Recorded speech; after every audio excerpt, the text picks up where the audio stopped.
Salut, c'est Loïc, je suis super content de te retrouver pour cette vidéo.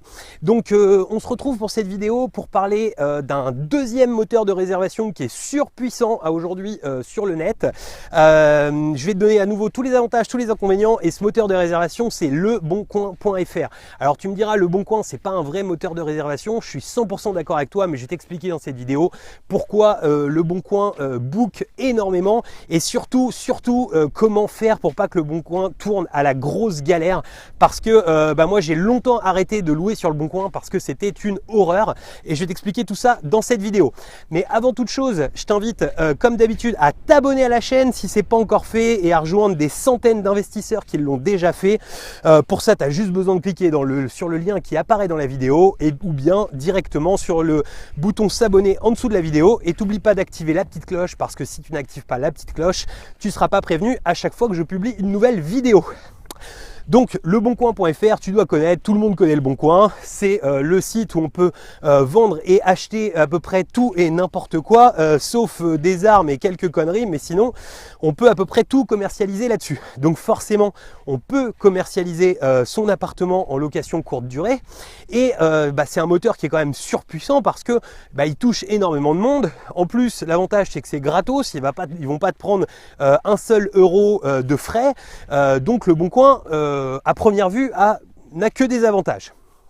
Mais Le Bon Coin a pour moi deux inconvénients qui font que ça a été même rédhibitoire pour moi pendant une bonne période, parce que je ne louais même plus sur Le Bon Coin tellement ça m'a saoulé. En fait, Le Bon Coin à l'ancienne, ce qui était magique, c'est que tu pouvais mettre ton annonce et tu mettais contact que par mail. Et ça c'était bien parce que ça permettait de faire le tri, parce que il y a énormément de blaireaux, pour parler poliment et simplement, qui se baladent sur Le Bon Coin et qui tentent de faire des réservations via Le Bon Coin. Et je peux te dire que pour perdre du temps, il n'y a pas pire que ces blaireaux du Bon Coin. C'est-à-dire que j'ai eu des gens qui avaient des cartes bancaires qui étaient incapables de passer sur d'autres sites, donc forcément où ils venaient sur Le Bon Coin. Alors j'ai rien contre des gens qui ont des cartes bleues qui fonctionnent mal, ou des cartes bleues type Electron ou autre, je veux dire, il en faut pour tout le monde, mais le problème c'est que toi du coup tu perds un temps monstrueux avec ces gens, et finalement tu es obligé de t'arranger avec le chèque d'un ami, avec des mandats cash, des conneries, enfin bref, tu perds un temps phénoménal. Et en fait c'est pas le but quoi. Quand tu fais de la location courte durée, les gens ils se rendent pas compte qu'ils sont au bout du fil, parce qu'eux ils font une réservation une fois. Toi quand tu gères 10, 15, 20 réservations par mois, 30 réservations parce que tu as plusieurs appartements, tu as autre chose à faire que de passer je ne sais combien de temps pour une personne qui a des problèmes de carte bleue, de machin, qui en plus te raconte toute sa life. Bref, tu sens le coup de gueule là-dessus et le vécu. Avant c'était magique parce que tous ces gens-là tu les gérais direct par mail, donc du coup tu pouvais cliquer assez vite, et puis tu pouvais assez rapidement dire oui, non, et puis paf, c'est parti. Et même mieux, moi j'avais fait un truc super sympa, c'est que les gens quand ils m'envoyaient un mail, automatiquement il y avait un email qui partait en automatique pour leur répondre, et qui leur disait merci d'aller vous rendre directement sur tel site web, et ils allaient sur le site et ils effectuaient une réservation ou pas. Donc effectivement c'était pas complètement optimisé, mais c'était relativement 20-80, c'est-à-dire que c'était quelque chose qui permettait de filtrer une partie des gens, et puis tout de même de ramener des réservations et de profiter du Bon Coin de manière un petit peu moins optimisée que si j'avais pris tout le monde au téléphone, mais avec tellement moins de perte de temps. Sauf que ça, c'est terminé. Maintenant, sur Le Bon Coin, tu es obligé de mettre ton numéro de téléphone. C'est-à-dire qu'ils ont eu tellement de fausses annonces avec nos conneries, à toujours inciter tout le monde à mettre des fausses annonces, et à nous-mêmes à le faire aussi, pour voir si ça marchait ou pas, que Le Bon Coin, ils ont décidé qu'il fallait mettre impérativement un numéro de téléphone pour quand on voulait déposer son annonce de son appart mis en location en courte durée. Donc du coup, tu tapes à nouveau les relous. C'est comme ça que je me suis retrouvé notamment avec une prostituée qui voulait réserver mon appart. Je me suis retrouvé avec des gens qui voulaient réserver en cash. Je me suis retrouvé avec des gens qui voulaient réserver 2 heures. Enfin bref, plein de trucs. Alors je sais que le cul fait vendre, mais j'ai pas envie de finir ou proxénète ou de me retrouver à faire des locations à l'heure. C'est pas le but du business. Si tu as envie de te spécialiser là-dedans, tu peux, hein, mais par contre, moi c'est pas mon délire. Du coup, le Bon Coin, depuis qu'on met le numéro de téléphone, pourquoi, moi c'est ce qui m'avait fait arrêter de me mettre sur Le Bon Coin à cause de tous ces relous.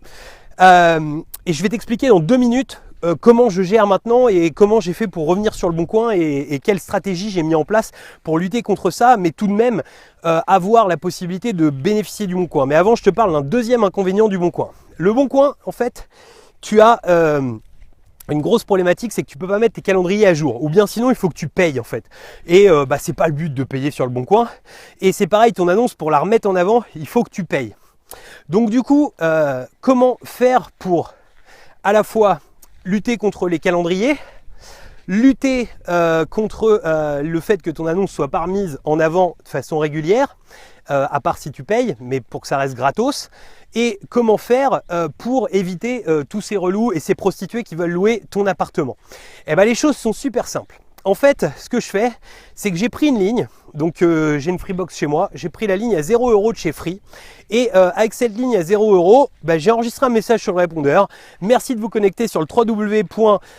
Et puis donc mon adresse mail de mon site de réservation, et je rebascule les gens là-dessus.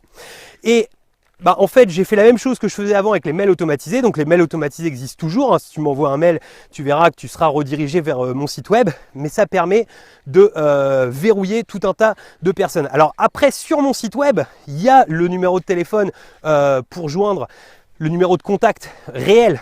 Donc là, ils peuvent me joindre. Mais quand ils ont fait, si tu veux, ce cheminement-là, tu as déjà arrêté 80% des relous. Donc du coup, il en reste très très peu. J'en ai un de temps en temps, mais c'est très très très rare. Donc du coup, eh bien, tu vois, avec cette méthode-là, ça permet de gérer le calendrier, ça permet, parce qu'ils ont le calendrier en ligne en fait directement sur ton moteur de réservation, ça permet d'écarter les relous. Par contre, ça ne permet pas de mettre en avant ton annonce. Donc pour mettre en avant ton annonce, si tu veux pas payer, il n'y a qu'une seule solution. La solution, c'est de conserver en fait ton annonce dans un fichier Word, l'ensemble de ton annonce, et en fait, à chaque fois, tu fais simplement un copier-coller, et une fois tous les 7 jours, tu remets toi-même en avant ton annonce. C'est la seule solution qu'il y a. Alors après, sinon, si ça te fait chier de le faire, tu as une dernière solution, c'est que tu peux aller prendre une structure à l'autre bout du monde. Il y a plein de sites pour ça. Si ça t'intéresse, tu me le mets dans les commentaires, je te dirai qui contacter pour ça. Tu demandes à cette personne, en fait, c'est un assistant en ligne, hein, tout simplement, mais qui n'est pas payé cher à l'heure, de te republier ça tout le temps, et ça te coûtera beaucoup moins cher que de prendre l'abonnement du Bon Coin. Voilà, bref, on a vu les avantages et les inconvénients du Bon Coin. Si cette vidéo, en fait, si toi tu as d'autres idées que ça par rapport au Bon Coin, si tu y vois d'autres avantages, si tu y vois d'autres inconvénients, n'hésite pas à me le mettre en dessous dans les commentaires. Ce sera un plaisir de le lire et de le faire partager aux autres qui suivent la chaîne. Et puis, si tu as aimé cette vidéo, je te laisse me mettre le pouce bleu. Si tu as détesté cette vidéo, je te laisse me mettre le pouce rouge. Le prochain moteur dont on parlera la semaine prochaine, ce sera Airbnb.com, donc un moteur encore très très puissant également. Donc on parlera de ça la semaine prochaine.